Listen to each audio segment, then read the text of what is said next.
राज्य झाड़ाबांति व्यापी एवं यार भितर लोकंकर जीवन मध्य जाइछि। बीजेडी पक्षरु प्रेसमिटर आयोजन कराते झाड़ाबांति व्यापार लगी गोटे पर गोटे लोकंकर जीवन जाउछि। यार भितर प्रेसमिटर आयोजन करिछि बीजेडी दल कहिछि दीर्घ 15 दिन हेब कणासरे जनजीवन प्रभावित होइछि। गंगुआ नदीर वर्ज्यवस्तु परिचालन ठीक भाव न हेबारु मैला पानी दया नदी दे चिलिका को जाउछि। या द्वारा दया, राजुआ, मकरा, रत्नाचिरा, लुणा, भार्गवी नदी प्रभावित होइछि। बीजेडी एकथा कहिछि कि झाड़ाबांति 4 जनकर जीवन गलानी। कणास ब्लॉकर गड़िसागदा, गोपीनाथपुर पंचायतर नुआगां, जागुलाई पदर, नईकूल पाटणा, कलापदर, पाइकमरा गाँव 250 जन पुरी और भुवनेश्वर चिकित्सित होइछन्ति। किछि लोक जीवन सहित संघर्ष करुछन्ति। चिलिकार दूषित जल मिसुथिबारु एहार जैव विविधता नष्ट हेबार संभावना रहुछि। चिलिकार थिबा पाखापाखि 250 प्रजातिर माछ डॉल्फिनकर जीवन प्रति विपद देखा दे पारे। एसबु नदी और चिलिका पाई मास्टर प्लान प्रस्तुत हो। जंगल परिवेश विभाग सहित चिलिका उन्नयन परिषद एहार प्रभाव उपर समीक्षा करने एक टास्क फोर्स करंतु बोली बीजेडी कहिछि। सेपरि कणास सीएससी रे स्वतंत्र व्यवस्था, पीड़ितंकर तालिका, तुरंत चिकित्सा, स्वतंत्र मेडिकल टीम प्रभावित अंचल में 24 घंटा रहू पानी जोगाई दिया जाऊ।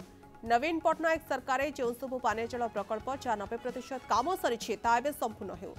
पंचायतराज विभाग ए सबू टेंडर देखंतु। पुरी जिलार मेगा जल प्रकल्प काम ठीक समय सारंतु बोली बीजेडी कहिछि।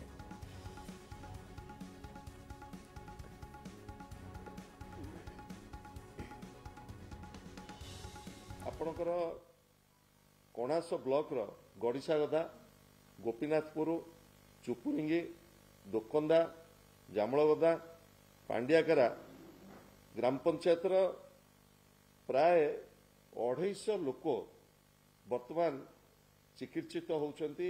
10 दिन ए कथा हलाणी ए कथा चर्चा होउछि, किंतु जिलापाल बहु विलंबरे गला काली जाइथिले। ए पर्यंत लोकंकु 3 ओळा 4 ओळा विशुद्ध पानी एपर्यंत जोगई दिया जाऊ नाही।